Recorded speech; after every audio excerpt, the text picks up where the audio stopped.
اس کی کھیتی میں کبھی پانی پہ ہنگامہ نہیں، اس کی پیداوار میں اغیار کا حصہ نہیں، فوج اور لشکر کا اس عالم میں قصہ ہی نہیں، رزق کشت و خوں سے کوئی کماتا ہی نہیں، کر کے خوش آہنگ تحریروں سے تشہیر دروغ، گر قلم چاہیے اسے حاصل نہیں ہوتا فروغ، نے وہاں بازاروں میں بے کاروں کا شور و خروش، نے گداؤں کی صدائیں ہیں وہاں آزار گوش۔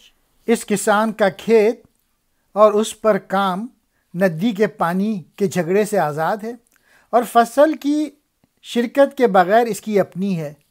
یہاں کے کسانوں کو زمینداروں سے سابقہ نہیں پڑتا، وہ اپنی محنت کا پھل خود ہی کھاتے ہیں۔ اس جہاں میں نہ تو کوئی لشکر ہے اور نہ کوئی ملکی فوج یا پولیس، اور نہ یہاں کوئی دوسرے کا خون بہا یا دوسرے کی مجبوری سے فائدہ اٹھا کے اپنی روزی حاصل کرتا ہے یا دولت کماتا ہے۔ مرغدین میں فن تحریر اور جھوٹی شہرت کی خاطر قلم کی کوئی فروغ حاصل نہیں۔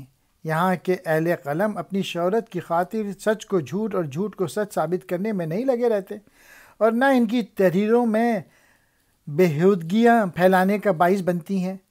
نہ یہاں کے بازاروں میں بیکاری کے ہاتھوں تنگ لوگوں کا کوئی شور ہے، اور نہ بھکاریوں کی کانوں کو تکلیف پہنچانے والی آوازیں آ رہی ہیں۔